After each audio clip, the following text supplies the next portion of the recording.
is important. And, every time I go out into the world, I see people who are suffering, who are fooled, who are socially engineered to be suffering and fooled. And so that really became a focus of mine, to begin to try to communicate at a level-headed, low level that allows people to at least consider what we call reality. Mm-hmm. Yeah, man, I've been hearing so many great guests come up on your show and so many new ideas. And I have to say, you have some great titles too. One of your episodes is titled, "Hello, 911 Operator. I'd like to report a mind rape." And if that doesn't get people's attention, I don't know what will. Well, maybe a truer title was never written, because pretty much, 9/11's a funny thing, because it happened and maybe not a lot of people became aware that it was basically an inside job, to say the least, but it triggered something in the Western world's mind. And by the time we got to Sandy Hook, so many people had stepped away and said, hey, man, something's not right here. And so when I did that episode, I tried to go at it from the point of view of the people who did it, and specifically from people like Crowley, and basically broke the whole thing down as a ritual, as a magic kind of Luciferian ritual. So that was an interesting episode. Mm-hmm. Yeah, man, the stagecraft is strong. And, correct me if I'm wrong, but I've heard you mention in passing on your show that you've kind of moved away from the Hattie-Bow material. And I got to ask you why. Did something happen that made that research seem less credible to you? Well, from the get-go, the reason I initially began to look at it closely was because it was possible that the lunar wave was being described in some way, shape, or form. After a number of Russian speakers had gone at the text and translated it, we had a majority who felt that he was in fact describing the lunar wave, but we did have maybe 3 or 4 who dissented from that opinion. Having said this, you get into spiders and UFOs and all these things that I don't buy into, frankly. I spent 4 years of my life filming nonstop with some very good telescopic tools, very good cameras, and I have never seen anything in this world that lets me know that there is any reality to the alien argument. And to top it off, as I began to break out social engineering on my show, I did a lot of research into Tavistock, which I'd never really paid attention to. And they flat out claim responsibility for the alien agenda in their social engineering program, things like Roswell, of course, done on the 33rd parallel. So my problem with Hattie-Bob is I think it's so critically important that people try to get to a more real way of thinking about where we are. And Hattie-Bob was not the guy to do that. But what was worse is we couldn't prove he was a real man. That's finally where I cut the tether. We tried pretty hard to prove that he was actually a living human being, and we couldn't do it. Wow, man. I hate to hear that. I really liked the exploration of that material. Those were good times. And it was interesting that you did film some heightened activity for UFOs in the areas where Hattie-Bob said the crafts that kind of construct our world and act as its maintenance crew are warehoused. So, I don't know. I guess I'd ask you, what are UFOs? If you've dismissed this material and it's not aliens, what are these strange things that we're seeing in the sky that you've filmed several times before? Yeah, I think it's all human tech. I think the level at which human tech has gone would be akin to magic for most people. And I think it was Arthur C. Clarke who said that very thing in one of his maxims, that any technology sufficiently advanced would appear to be magical to an average person. I think that's what we're looking at. I filmed the shooting orb. If you're ever going to shoot anything with a camera, and I was looking at that with my naked eyes, which was an unusual thing when we were filming the orbs around chemtrails. Typically, we found them in the footage later, but I knew I was filming these things. And when you begin to go back on that, you're looking at basically a ball of light that fired some bizarre looking plasma beam kind of thing twice into the chemtrail. I have it on HD footage. But when you take all the experience over those 4 years of filming and really come back and examine it in a reality-based mind, what you come to understand is you're looking at technology. The question becomes, could it be human? Could it be something else? And I think it has to be human. And not only that, as I began to take apart satellites and realize that satellites are a lie, nobody's going above low Earth orbit. There are no things in orbit as described.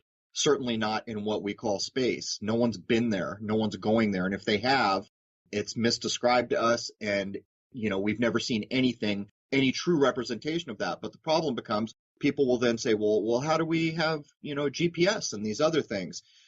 It turns out that technology is a thing that most people don't understand. If we consider things like GPS coming online just about the time for the people that we get cell phones, you begin to get a picture. But what's funny, Greg, is that where College Grove shopping center is? Yeah, I do. So College Grove, like if you're on that back road that parallels Highway 94 and you're going towards the beach, there's a stoplight right when you're going to get back on the freeway to head downtown on 94.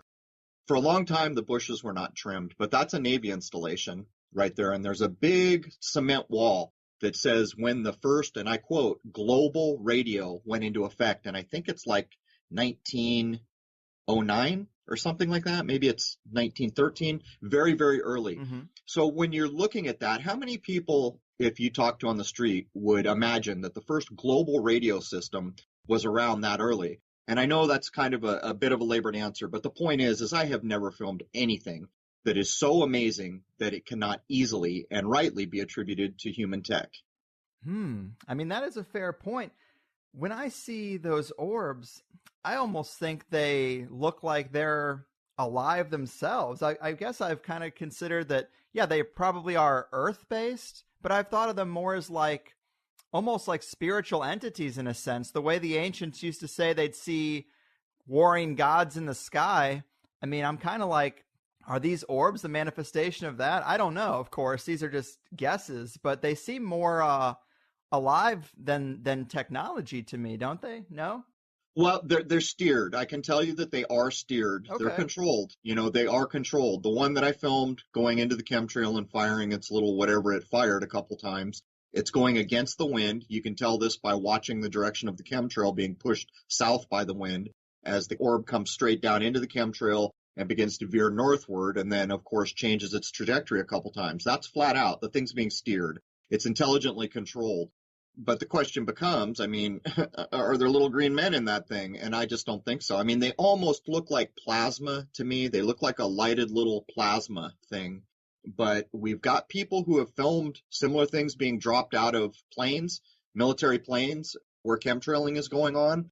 And I just, if anything had ever got me to the point where I was going to say, wow, is that extraterrestrial? It probably would have been that shooting orb. And ironically, it's in our atmosphere. Although almost everything I have filmed, well, let's cut to the chase. Everything I have filmed, in my view, is in our atmosphere.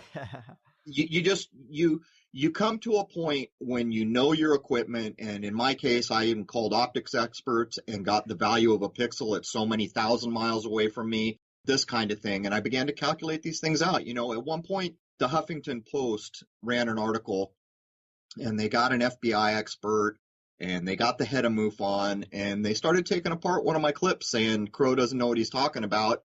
This is clearly a satellite he's filmed transiting the moon in half geosynchronous orbit, which is roughly 11,100 miles, something like that. Geosync would be 22,000 miles by the NASA game. Anyhow, so I dove into that, and I went and I got an optics expert, and we measured the pixel in the frame for video, for the exact camera I was using, for the exact telescope I was using, at the exact focal length I filmed. And what we found is that if we accepted what the head of MUFON and the FBI said, that this object would be like 3 times the size of the ISS, which doesn't exist. But my point is, these are nonsensical things. It's far, the simplest answer is usually the one you should go for. The simple answer is that it's a hell of a lot closer than we think. And it's probably one of the things up there substituting for, the satellites we were told were orbiting all over the place. Provocative. Man, you're dropping little breadcrumbs to all kinds of things I want to get into. But the last Hattie Bob related thing I wanted to ask you about before we close the door on that is just that, I loved those days so much that I made a T-shirt based on the conversations we used to have about the warring factions of the elite, the spiders versus the owls, the Bohemian Grove weaving spiders, come not here sign. Right. Have you given any further thought to the symbolism of owls or spiders amongst the elite since we last talked? Yeah, in a way you can kind of, maybe I haven't really dug in as a main focus, but I can tell you this, we can kind of see, or at least in my mind, I kind of think of it like this way. And, maybe off the top of your head, think of the bassist of the band The Who that supposedly died in in Las Vegas doing cocaine. You know, he always had a pin that he wore. It was a spider pin, and they have songs called Boris the Spider. It almost looks like the Spider faction is maybe the younger, kind of more modern Hollywood, and that the owl is these old white guys, like you would see at a Bohemian Grove if that was a real thing. Like you might think of these old Republicans, you know, 2 decades ago sitting in a smoke-filled room. That would be more my envisionment of what the owl is symbolizing. These old, cantankerous white guys connected to old Europe and the monarchy and this kind of thing. Where the spider owl symbolism actually breaks down in finite detail, I'm not sure. I've talked to a few people, but I think we can see the symbolism in that way. Mm-hmm. Yeah, it's a fascinating thread for sure. I love trying to unravel and unpack the power pyramid and what factions might be going up against each other in this Game of Thrones style narrative. Yeah, well, for the average person, you know, it's not that hard to decipher, at least in a way you can think about it. Think about the band No Doubt. So there's a young band, kind of a young Hollywoodish band. And of course, you know, the people in there have gone into movies and making clotheslines and perfume. They're in that kind of Hollywood jet set. And they wrote a song called Walking in the Spiderweb. And these things are not random events. See, this is the problem. Most people don't take language at its value. And when things are said, they don't understand that a lot of times you're being verbatim told something. Mm-hmm. Right. And there's also bands and artists in Hollywood and in music that are using that owl. Drake, one of the most popular guys out today. I mean, his clothing brand is basically just the Bohemian Grove owl straight up. I mean, right. It's right there. We got Rockefeller Records with Jay-Z. I mean, there you go. There you go. You're drawing the line where I would have, you know, those are the old white guy kind of thing. But I even saw a movie, I don't remember the name of it. The kid from that 70s show who played Eric Foreman showed up in a movie wearing a shirt saying owls are assholes with a big owl, you know. And so for grace. Yeah, but you know, just to make the point, you can tell it's a thing to somebody somewhere, and that there's clean divisions, you know, there's different groups clearly. Yeah. Oh, for sure. So to the big stuff, man. I mean, anything new on the lunar wave front? Any new captures or ideas about what the moon might really be or be for? You know, that was another kind of thing why I paid attention to Hattie Bob for as long as I did, because it wasn't just the lunar wave, but some of the things he was saying about control systems and constructs resonated with things I had arrived at independent of all that. Yeah, people have filmed waves. I've kind of backed away from it. That's the wrong way to say this. I've kind of tried to remove myself as the epicenter, because if the lunar wave has value, then people need to be able to replicate it completely independent of me, and the research or whatever people think about it needs to develop completely independent of me, because it got to a point where I was like the guy. Mm-hmm. Someone filmed a wave and, you know, here it comes. Crow, please authenticate my footage. Crow, please tell me what's going on here. Tell me everything I want to know. And that's not a good way to make a thing real, is to put one guy at the center of things. So having said that, when I get back to filming, I'll be all over that as much as I have. But to tip my hat a little bit for those who want to get involved in things, I think the sun is where it's at right now. I think the sun has the ability to change everything we know. I think that chemtrails at sunrise and sunset, for years now, I've been saying this, are covered on purpose. And I have recently been getting some very interesting footage of sunsets where we're seeing more than one object in the sky, bright object in the sky. Not that I'm saying there's two suns. I'm not saying that. What I am saying is that the first person who can find a place where chemtrails aren't killing them, that has decent equipment and focuses on these times, is really probably going to hit a pinnacle right up there in lunar wave territory. Wow, man. Yeah, you did tell me that lately you've been setting your sights on the sun, that I believe now you think it might be much closer than the 93 million miles away that they tell us it is, right? Well, of course, and any person can reasonably look at this. Let's consider a solar eclipse. When a solar eclipse happens, we're told what's happening is the moon is going in between the Earth and the sun and blocking out the sun. Well, it doesn't take a genius to understand that for some reason that moon perfectly blocks the sun. Like a cookie cutter said, okay, we need a blocking object to completely cover the sun perfectly, and that's the size the moon is. And so we're told, well, the story we're given is nonsensical. Oh, well, it's 400 times smaller and it's exactly 400 times closer, and all this nonsense where even a person who knows anything about statistics would understand that random events are not going to cause this. And if they did, it would be one in millions of billions for this kind of thing to go on. But here's the rub. I filmed every eclipse I could before San Diego, both lunar and solar. The last solar eclipse, it had dawned on me. When the moon is supposedly coming into position to block the sun from our point of view, I had a full spectrum camera, and I reasoned that if I used light obliteration techniques, my full spectrum camera, all this bag of tricks I had accumulated, that I should be able to detect the moon before it breaks the limb of the sun. And I couldn't do it. You can't see it.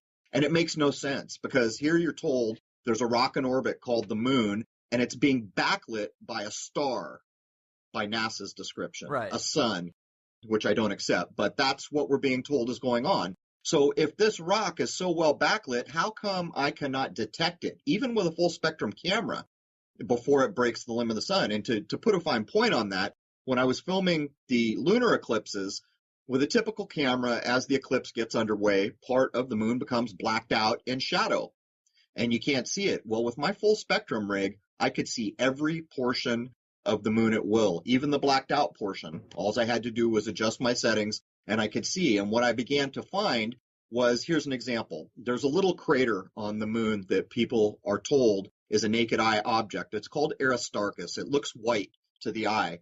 When the moon's near full, you can see with your naked eye, if you have good eyes, the Aristarchus crater that's 40 miles in diameter roughly.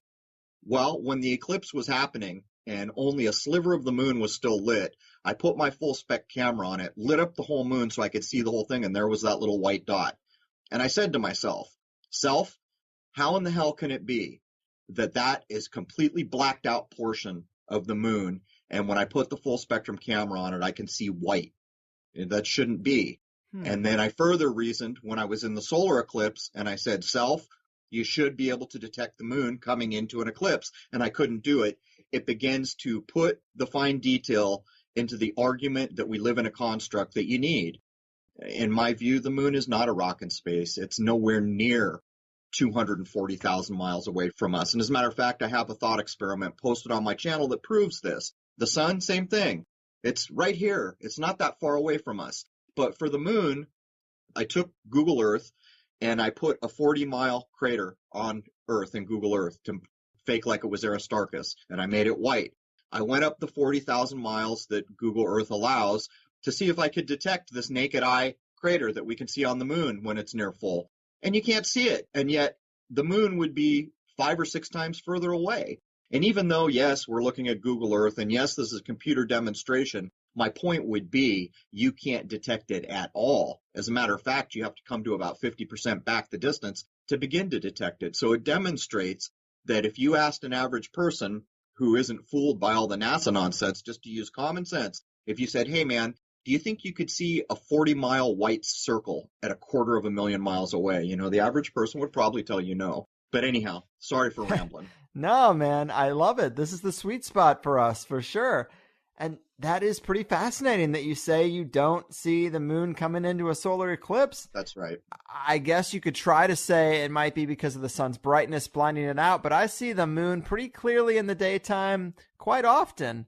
It's an odd thing, but this does call into question the entire sun, moon, earth paradigm here. Another new idea I keep hearing about that sounds so weird that I wanted to get your opinion on is if you would put yourself in that camp of people starting to think that the moon is actually giving off its own light rather than being a reflector. Yeah, it is. Wow.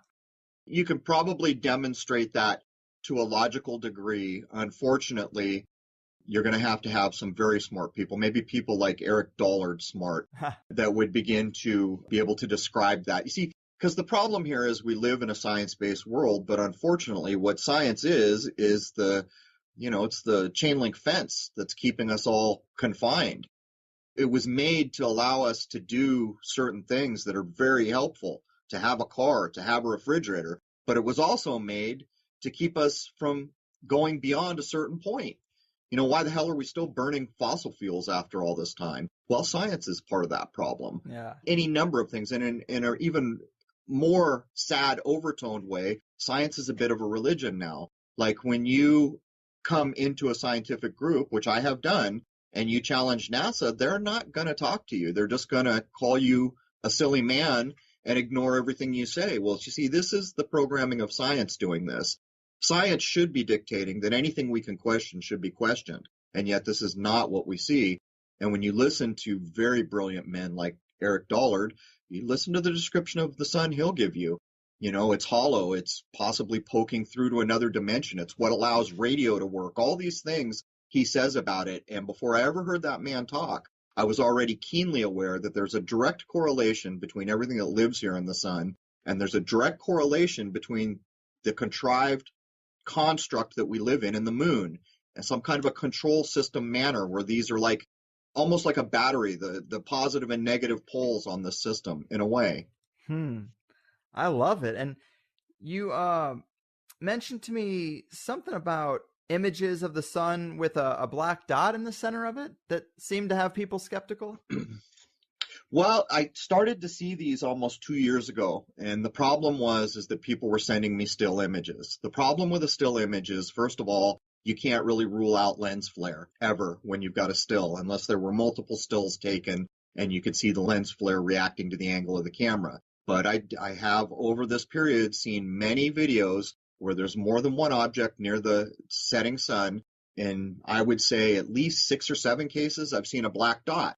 Now, the problem with this becomes you don't know who shot the video, and it's not that hard to edit a black dot into anything. But then finally, not too long ago, I saw someone who had like a P900, this new popular camera everyone's using, because you can zoom on the moon as if it was a telescope almost with just the camera.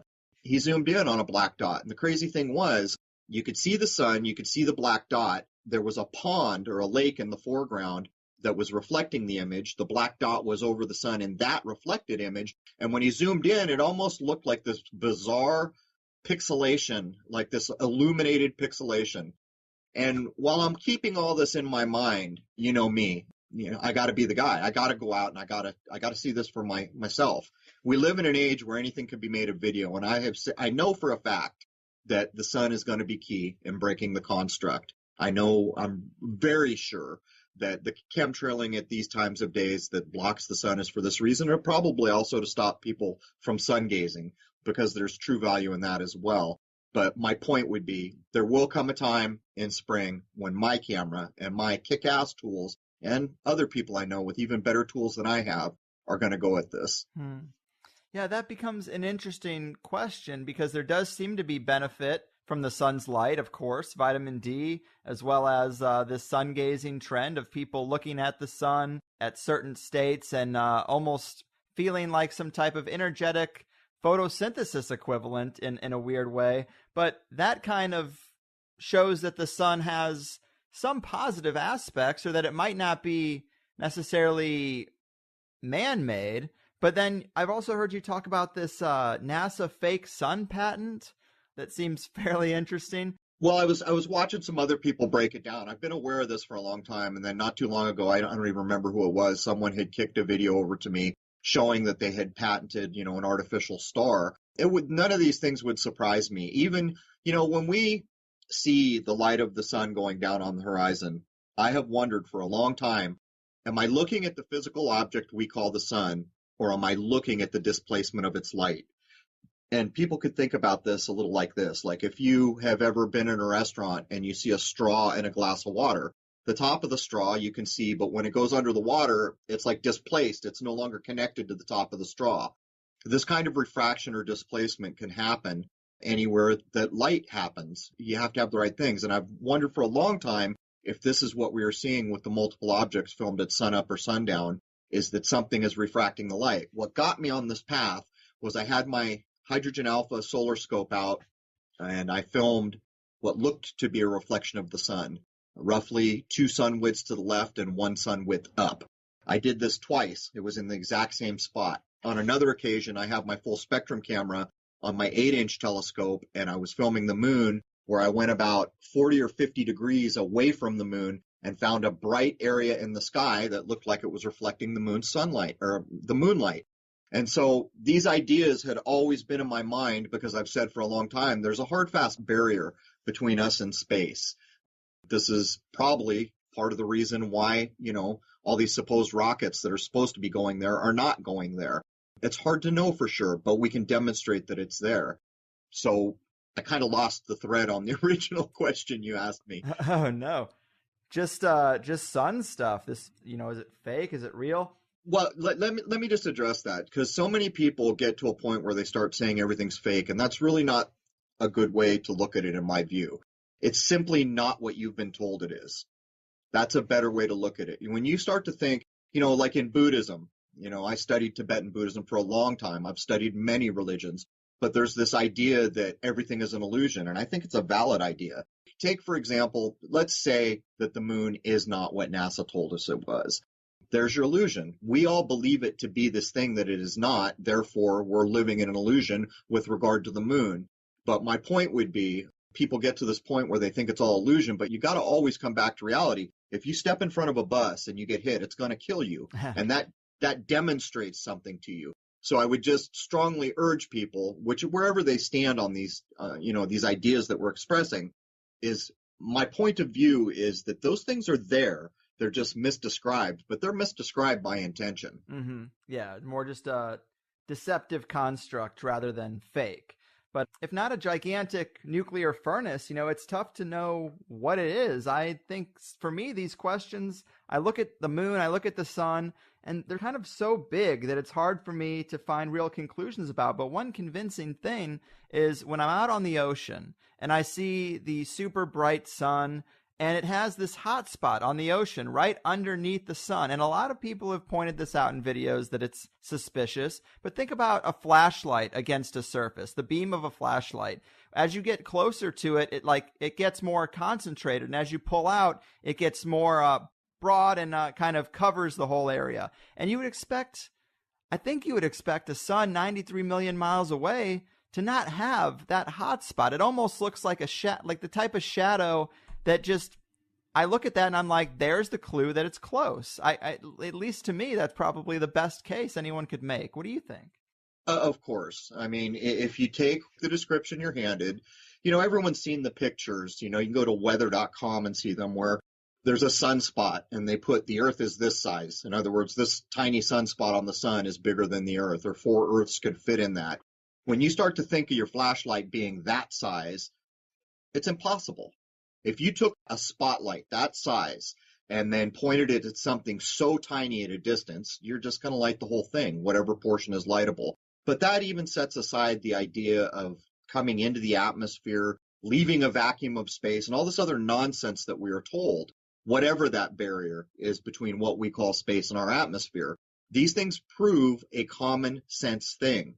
And the power of the system we live in is to make people believe things that are so ridiculous on the face of it, but they've been told it over and over and over since the day they were born that they can't question it anymore. Many of the things, like the sun is a good example. For someone to say the sun's a hell of a lot closer to us than 93 million miles, the average person's going to roll their eyes. This is the system protecting itself in the lie that we have been constructed into. And a lot of people will go at this and say, well, why did we get lied to? Well, you can think of basic reasons, like to deny someone the knowledge of knowing where they exist. That deprives a human being of almost everything. To not even understand where you exist denies you really much ability to know where you're going to go, where you've come from, the things that are even possible in this place, because you don't even know what this place is. Mm-hmm. And you can demonstrate this in any number of ways beyond that, going back in history. Why is the Jewish calendar now 5777? Why is the Muslim calendar, wherever it is, why are we at 2016? You can see the construct of it all. Hiding time, hiding how, put it this way, how is it possible that this many human beings can exist? And supposedly nobody knows how long we've been here. Nobody knows how we got here, and nobody knows why we exist, what we're supposed to do while we're here. These are the things that really, really demonstrate the construct. Well said. And that does get at the big question. I mean, how have your thoughts on the earthly environment evolved. I've heard you say planet on the podcast a couple times and then correct yourself, saying that you're trying to kind of take that word out of your vocabulary. Does that mean your needle has moved closer to the flat earth in recent months? Well, I'm never going to join the flat earth because, look at it this way. If the flat earth was correct, and it's been around for, I think, a couple hundred years, then that means that it was created to be a stumbling block to a group that could be infiltrated or disinformation or whatever. Besides that, I don't join groups. We live in a construct. We live in a construct that has a hard, fast barrier between what we call space. Space is also misdescribed, and our atmosphere. As a matter of fact, if the average person goes to look up exactly where space starts, if you look very long, you'll find all kinds of different explanations of where space starts. What's it called? I'm getting it wrong. The Carillion line. I can't remember the name of it, but there's a line that's a Russian word that kind of tries to mark it at one place. But my point is, you can see all kinds of these definitions for where space starts. How is that? How is that? That should not be a thing. Not only that, I was a radio operator in the Marine Corps. We used to bounce radio waves off the ionosphere. We were told. We were also told we bounced them off the moon. But as I began to consider the ionosphere thing, I started to think about, well, if we're bouncing off the ionosphere, how can we bounce off anything further? And there are people who will come back talking about frequency and signal strength and all these things. But to set that aside, if you go look up the definition for the ionosphere, in some cases, you're told it starts 30 to 40 miles above our head, it fluctuates, and goes 1,200 miles high. 1,200 miles, where the average distance that space, if we averaged all the things we're told about where space starts, it's, 60 miles to 100 miles, something like that. So what they're saying is the ionosphere is charged particles. So they're telling you that the ionosphere, which is charged particles, goes 1,200 miles, which puts it in space. Space is supposed to be a vacuum, and yet the ionosphere is charged particles. So you find these things. It's a bit like, not too long ago, I saw someone point out that Neil Armstrong's moonwalk suit had been, curated in a museum. And they took a picture of the foot, and then they went and looked at the very famous, his first footprint on the moon, and they don't match. Right, the tread's totally different. Of course, these are the things that just scream, well, let's take this a different way. If a thing is false, there is no human being in this world that can make it true. They can convince you it's true, bringing you into a fantasy-based reality, which is where most of us exist. But the point is, a false thing will always be false. And if it is false and being played off as true, that truth will die under the weight of its own details. And that's for all falsehoods. Mm-hmm. And, that's what we live and die by in the media cycles these days. Right. We really don't know anything about our environment. People think it's all been discovered and it's all been categorized and the investigation's over, but it's pretty common knowledge that 97% of our ocean is still unexplored. That's supposed to be the easy part. Well, think of Antarctica. Oh my God. It's guarded by 57 nations. There are accounts that you can't take with anything more than a grain of salt because he was an admiral, so clearly in the Liars Club. He claimed he found land beyond wherever he went that was bigger than the United States. How many people know that about supposed Antarctica? But, if in fact what I am saying is correct, that this world is misdescribed, then you probably don't even know how many land masses or continents are here. Because the one thing that is of the utmost value to the people who rule this joint is owning land. That's it. There are canonical bulls in force today that make the claim that the Vatican owns everything. As a matter of fact, if you remember that old book by Clavel, Shogun, and there's a point where the Protestant preacher is trying to tell the Shogun that these Catholics are bad news and you don't even understand why. There's this king of the Catholics called the Pope, and he made this law called a canon that claims he owns everything, even if it's not discovered yet. And the Shogun looked at him and he goes, "You mean he owns Japan?" And he said, "Yes." So you can see what's going on here. It's quite possible that you have no conception of how much physical land is even in our world. Yeah, it really is a tough question. And I have heard you say on the show that you consider Antarctica to be a bit of a linchpin into truly understanding the environment, and I agree. Of course. Anything that's guarded that heavily, that's named after all royal people, that every once in a while they pull the prince of the British royal house to get his photo ops standing at the supposed South Pole, which doesn't exist. It's all this nonsense, and you get to a higher adult mind where you can instantly detect that the ring of truth is absent. Unfortunately, this doesn't give us all the details we'd all like to have, but it does allow you to start from a real place, understanding you've been lied to. And in terms of Antarctica or any of these other, there's people producing these very old Buddhist maps now where they're showing something like 33 continents outside a ringed ice wall. What? Yeah. The funny thing about all of this is that when people begin to talk about this, you generally see a couple of groups emerge. The spinning ball globe people who want to call everyone who considers the flat earth idea an idiot. The flat earth people who want to consider all the spinning ball people idiots because they just can't see the truth that's right there in front of their face. Then you're going to run into the people that don't really care, and then you're going to get to some that say, I'm just not sure. Well, of all those people that I've just described, the people who say they're not sure really have something to work with, because they're not so programmed that they're going to let everything they were told in school drive what they might know, and yet they're not buying into a thing too early in the game. It's like the game I've played. For a long time, they have tried to pull me into flat earth. They've used the lunar wave as evidence to that direction, and I don't mind it. It's great that all these people are out there trying to challenge what we've been told, but I've kind of gone my own way. We live in a construct, and we live in a plane of existence, in my view.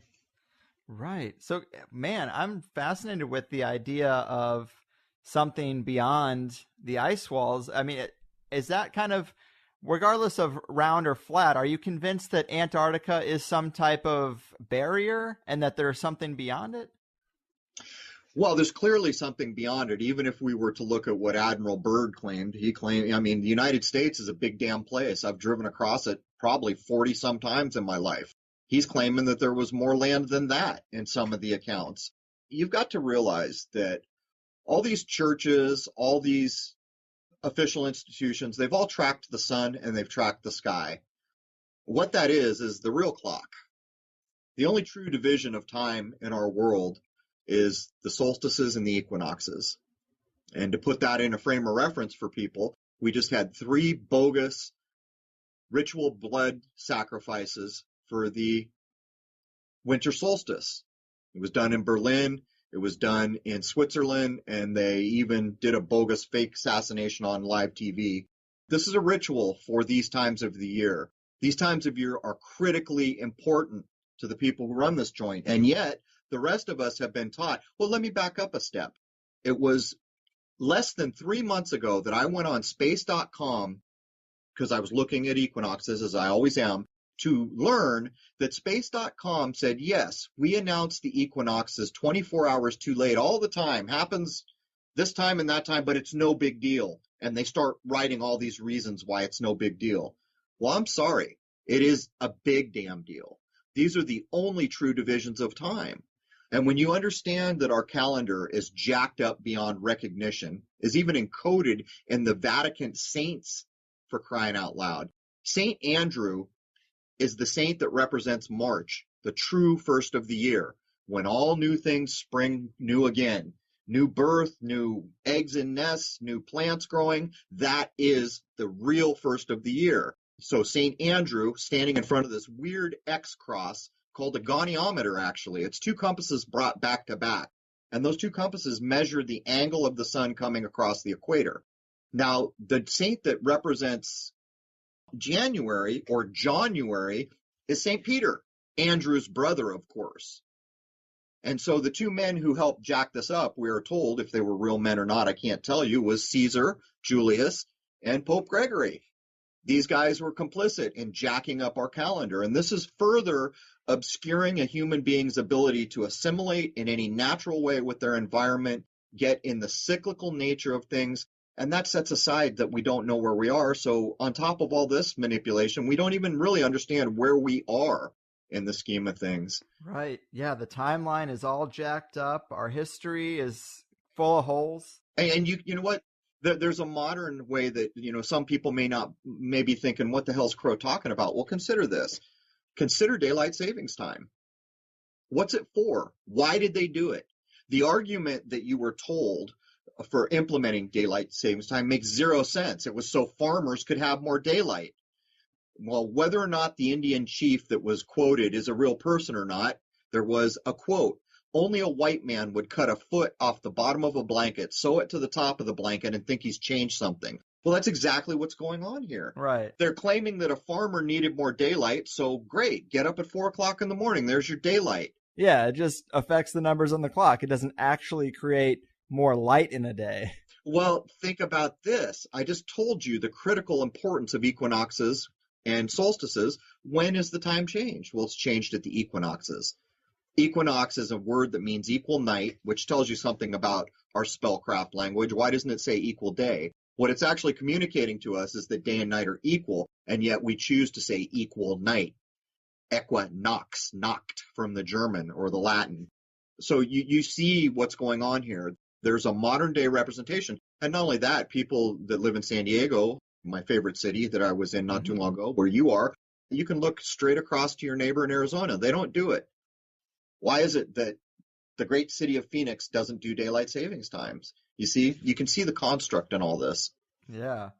Wow, man. It's getting deep for sure. And the structure of our environment, this is kind of a new paradigm to me. It seems like it might even be able to be described as many little human farms separated by big ice walls, like dog pens in some cosmic kennel.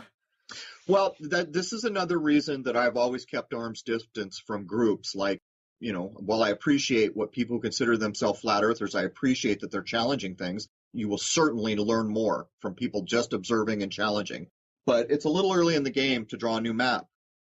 I don't have a problem with people trying. That's a great thing. As a matter of fact, they're going back and grabbing other maps like Gleason map and trying to prove it out. These are the people who matter. These are the people who are not content to sit in their little animal farm and eat the slop and, play the game. Point is, it's going to take us a while before we can get to a new map because you got to get a distance off the ground to do that. But for people listening who still have a problem with all this, I can prove to you right now that every map you've ever seen is nonsense. You grew up looking on the wall in school at what's called a Mercator projection. That's the maps we all grew up with in high school. What we were told about the Mercator projection was one of the reasons it was put in place is because it gave you nice straight navigation lines for maritime, for sea captains. Okay, well, whatever. So they got a map, that's the claim.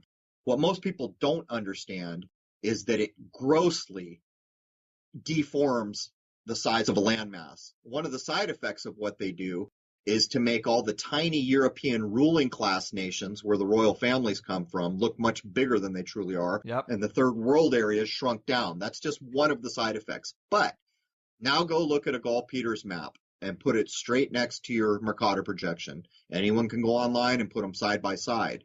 Well, which one's right? Well, if you're a logical human being, you will come to the conclusion that a logical human being will come to. Neither one of them's right. Because there's not just a Gall Peters, there's also a Peters, there's all these other projections. And what they're telling you is, well, this is the best we can do, guys. Give us a break. It's a globe. How can you possibly take a globe and cut it up and put it on a flat surface? This is the argument. Well, first thing I'd ask you is, really? Is that a true argument? Is that truly the argument? You also told me we went to the moon. I can prove beyond the reasonable shadow of doubt that is nonsense. Mm-hmm. I can prove beyond the reasonable shadow of doubt that rockets fall into the ocean. Anyone who looks at these things can know these things. So getting back to the maps, if you're a logical person and you put 4 or 5 of the modern projections, and there are some very modern projections where more people in the recent era went at it to solve this math problem or that math problem. But when you look across them, you can only walk away knowing one thing. You have no idea what the land masses of this world look like. Right. That map manipulation is huge.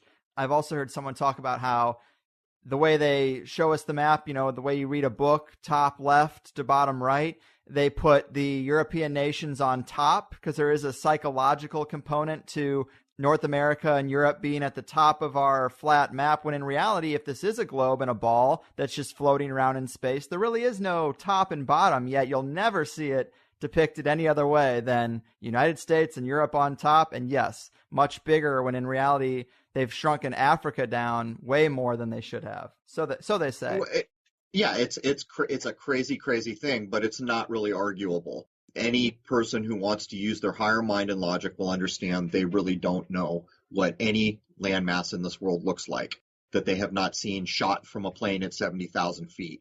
Not only that, you can put the made-up nonsense NASA Earth from space. There's a couple of them you can put right next to each other, and you can tell one of them, the land masses are way bigger, the other one's way smaller. Not only that, someone recently took the blue marble photo, which I have said for, I don't know, as long as I've had a telescope.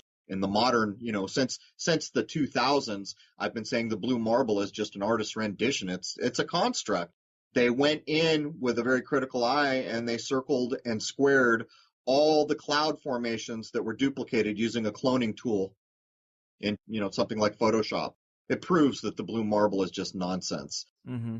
But to get back to the point here, what were we talking right? I wanted to make a point right before we got to the Gleason map. Gosh dang it, I lost my train there. Yeah, just the way they manipulate maps and the way we see the world, and that it's impossible to really know. I think that's where you were saying. Yeah, it is. And this in itself logically tells you something. How can it be in the modern era with technology at such a high level, with planes that we know can go 70, 80,000 feet in the air, that we don't have a real map? How is that possible? Right. Well, I'll tell you how it's possible. You live in a construct. You've been conditioned your entire life. That's what school's about. School is about nothing more than to tell you how to get along within the system. But at no point in school were you ever told anything true about the system. Mm-hmm. And that's the sad truth. Recently, on the tail of the Tavistock work I did and social engineering, I was telling people you should go back out. Every high school in America's got Animal Farm on offer for its young people to read. And these books, 1984, Animal Farm, The Brave New World, those books were all written by people who had direct connection to the psychologists who created the Tavistock Institute, which are responsible for a lot of the social engineering. But if you go back with a clean eye and you read Animal Farm, I'll tell you flat out, that's exactly what's happening to everyone in this world every day. You just need to understand that when you were first handed that book, you weren't told the right context. You were told this is a sarcastic lampooning of the modern condition or some nonsense. Mm-hmm. No, what it is, in the terms of Brave New World, is a blueprint for what they want this world to be. It's a freaking blueprint. Yeah. Animal Farm is how they do it. 1984 is a very dark kind of view of what they're aiming for could look like. Mm-hmm. And this is what's going on. Yeah. And so far, we've obviously dissected the models served up by the elite and said that, hey, there's a lot of problems here, but it might be confusing for some listeners. Is there any type of mental picture you could paint about what you see the sun, moon, earth system really looking like, how it really operates? Do you have any kind of clear picture of the construct? In a way, but maybe not so much in a way, it's problematic for people who are just looking at this in passing. The stars are not hundreds of thousands of light years away. That's a logical deduction that anyone can make. And I have way more evidence than that. But for the average person, if you took the brightest freaking object you could possibly possess and you had the ability to move it further and further away from yourself, you understand that before too long, you won't be able to see it even in pitch black if you get it far enough away. Everything is close. It's almost, it's reminiscent. There was do you remember not too long ago when I was still in San Diego, they were pushing this new show, this miniseries on TV, where they put people in a fake spaceship and convinced them they were out in space going to new worlds, but they were in the basement of a building, and all this outer space they were seeing was like projected around them on this big dome. Wow, no. Yeah, I forget what it's called. The picture of it shows the moon in the promo pictures as like a construct, like with girders and, like a grid around it. God, I wish I could. Was it Oblivion? I can't remember. That's awesome, though. But it's a TV show, but it's a bit like that. And we're going to get closer to being able to demonstrate these things. We get more people up within what is called the Arctic Circle, just filming the sun cross the sky in a day and seeing that the sun changes size. It goes overhead and it gets smaller and smaller and smaller all the way to the horizon. These tell you things. When I get over to spring and some of the new people that are my friends these days, we're going to go at the sun. And I'll be able to draw a better picture then. But it's a construct in that kind of way where a group of people are put in a spaceship told, oh, you're going to save the world because this place is going to be destroyed. So they're in the spaceship and everything about it to them is real. They're traveling through space. Even when they look out the windows, they see, oh, that position of that star changed. Oh, here's a nebula we're closer to after all these years we've been doing this. And they did it for years. It's that type of construct. The wool has been pulled so firmly over your eyes that you almost build your own illusion for them because of the school and all the things you've been told. Mm-hmm. With a globe in every classroom and a map on every wall. That's right. And that should tell you something too. Think of the earliest movies. Why was it that RKO pictures? I have as a matter of fact, one of the articles I wrote for you was about the weaponization of music, and RCA had a lot to do with that. And those early RKO RCA pictures, which was all weaponized, part of the problem, corporations, they were showing a spinning globe with a plane going around it and a radio on top of it. And then we got into Universal, same thing. They got to keep putting their false construct into your mind, and they will never stop doing it. MTV did it. MTV picked up with the Moon Man to get the young hip generation to buy into the whole moon landing thing. And not only that, the globe models come out where it shows the land masses right how they want you thinking about them so that you're just lost in space for most of your existence. Man, I love it. It's just so great to challenge these things. And of course, as you noted, we both know that it's not really the year 2016 or 2017 as we're going into the new year, this transition that's made up part of the construct. Right. Is there any way to actually date this environment or know how long humanity's been here or what those early chapters of our story or this plane story might be? Well, I will never accept that there are not human beings alive that know the whole story, and that's a big part of the reason why we're all told nonsense our whole life. I would suggest you could go grab a rabbi. I mean, they're at least up to 5,777 and say, hey, dude, I'm a goy. I know you don't look on me as equal, but maybe you could tell me, where did we come from? Why did you start counting only from 5,777? Would someone open up a jar and pour us all in here? How is it that Asian people don't look like black people, don't look like white people, don't look like redheaded people? And we know by your own rules of what evolution, that nonsense is supposed to be. We haven't been here long enough for that kind of variety to have occurred. It's all nonsense, man. I'm with you on that. The races do seem just too different, and that's not a good or bad or a moral judgment of any kind. It's just a totally neutral observation that they just seem too different. They are different. Some of the white rulers in Europe, really treated black people badly. Yeah. Not just the whole slavery thing, but even in the modern construct of Hollywood, how they're always made to look unimportant or ridiculous. And yet those people, if we wanted to take the stories about the Zulu Wars, those people were living in concert with the land. They were living in a sustainable existence. But for these other people, these European rulers, they didn't see any castles. They didn't see any, monstrous building and cantilevered architecture and suspension bridges. So clearly these people were less. Well, look where we are now in this world where trying to live in simpatico with the environment, getting back to sustainability. And yet those people all the way back there were doing it. So it goes to show that, yeah, we're all different. Right now, China is taking the United States' old role, and look at how savvy the Asian races are to the technology of the time. Mm-hmm. You can look at any given group of people and understand that the gifts in that group may be unique to some degree. Yeah. And to get back to space for a minute, it seems like you've been saying that your latest conclusion is that space is water. Is that true? How'd you arrive at that? I suspected it for a long time. It's a funny thing to try to communicate it to people because the average person who saw the 2012 lunar wave footage probably looked at it once or twice, and that was that.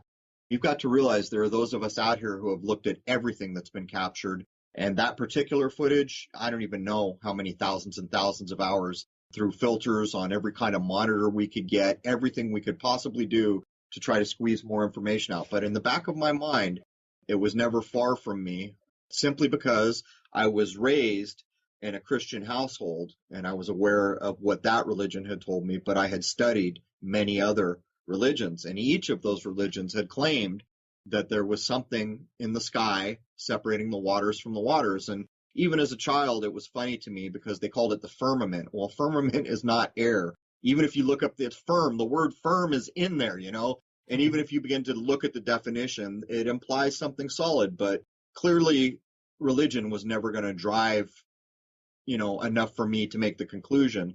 So what I had been doing is working on defocusing lights in the sky, stars, bright planets, and watching them. And what I began to realize was I was looking at the exact same pattern as if you turn on a light in a pool at night and you disturb the water, the pattern that you get, it's exactly what a defocused star looks like. But not only that, I noticed there's a current, like it'll move left to right from my point of view, and you can go to different stars, and the current is the same, and then it'll change on a different night.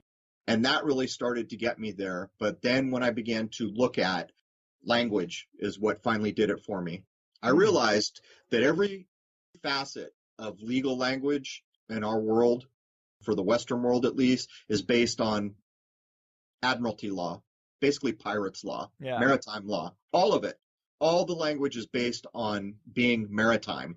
Well, this translates into space language. We float in space.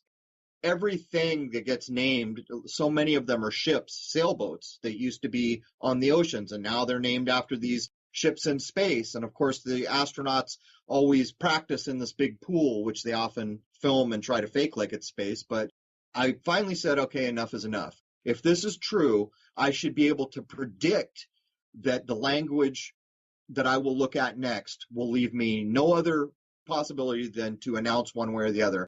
And the language I chose was the JFK speech, "We are going to the moon." And of course it starts, and I had not heard it in a long time, but in my mind, I had decided that that was mass communication to everybody at a time when we're told we're going to go to space and all this other nonsense. I said the language has to be there or what I'm thinking is incorrect. Not only was the language there, it's all that's there.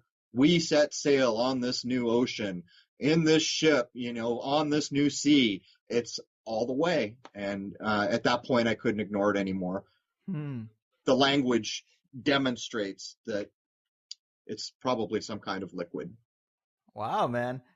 Well, go for anyone who doesn't think that's enough language, go look at the first verse of Yellow Submarine by the Beatles. You ever think about why they're saying we all live in a yellow submarine, and they show you this cute little cartoon, so that's where your context is? Oh, there's the yellow submarine. Well, go look at the first verse of that song. What are they talking about? We go up to the sun until we find the green waters and the way, or whatever that is, something to that effect. It's everywhere. Once you get into the mindset, and after I announced it, I see it everywhere, man. It's painted on the walls, for crying out loud. Right. And didn't the Doors have a song? Jim Morrison, of course, his dad was an admiral, I believe, who set up the Gulf of Tonkin. Who started Vietnam. Yeah, exactly. Yeah, Jim Morrison's father is the reason for the beginning of Vietnam. And didn't he have a line about rockets? They don't go anywhere. Now that you mention it, I think I had heard that. I wonder if I even said it. I just don't remember at the moment. Yeah, I mean, there's definitely a lot of lies out there. And this idea that space is water, it definitely does put a different spin on that term lunar wave, doesn't it? Yeah, it absolutely does. But, I often say things like when I was initially trying to describe lunar wave, I was using the word hologram, and I came to regret that pretty quickly. Then I started to say facade, and then I regretted that pretty quickly. So I went to very literal language saying, in my view, the moon is not a rock in space, much closer than we've been told, and probably emanating its own light or producing its own light. So when we get back to these other things we're talking about, for rockets, well, before I get off that, we're talking about music. I mean, anyone can go listen to songs like the Chili Peppers, Space May Be the Final Frontier, but it was made in a Hollywood basement. But one thing I had done is go do a search for all the songs about the moon and just start perusing through the lyrics, and you'll be very stunned. Think of the song Paper Moon. They're all talking about this illusion, and quite often sleep or death are wrapped up into it. Right. That is also often connected. So I could do this all day, but I got to let you go eventually. As we're wrapping this up, it's been a crazy year, 2016. Just to try to pull some of these threads together, give us a little synopsis of your 2016 review, or how you would assess the workings of the agenda and the state of the awakening. Do you see us maybe going uphill or down from this point in 2017? I've chosen to use my mental abilities to form reality in a positive way. The last episode up on my show is basically stating that people are catching on to the age of deception. And I have a guest there who, within the last year, woke up to the things that I talk about on his own, having seen one of my clips, and then said, wait a minute, how can that be true? Going on his own path. This is what I can tell you. I have referred to 2016 as the year of the hoax. I refer to the modern age as the age of deception. But there's something further. The age of the hoax might be better described as the age of the hex. Words are so important. People need to get into the habit of looking up the definition of words and the etymology of words, so they better understand the spells they're casting with the vibratory tones we call language that they create. So these hexes that are being perpetrated against us by the ruling class of this world, whoever that might be, certainly the royal families, certainly the British crown, anyhow, people are getting to a point where when I first started talking about these things, I took flack like I was a Marine in a gunfight. I mean, it was unreal. People were upset. It's changed. There's not many things I can say now that people might not dig it. They might get a little unhinged, but they're not coming unglued in the way they used to. So this is what I will say. We have reached fever pitch with these hexes, hoaxes, and they are driving the majority of our populations into an animal or lower human mind, just like the deer in the woods. Human beings don't need to be that way. Human beings have vast ability, and that's what's being crunched down. But it's not just what they're doing. They're casting spells in a way.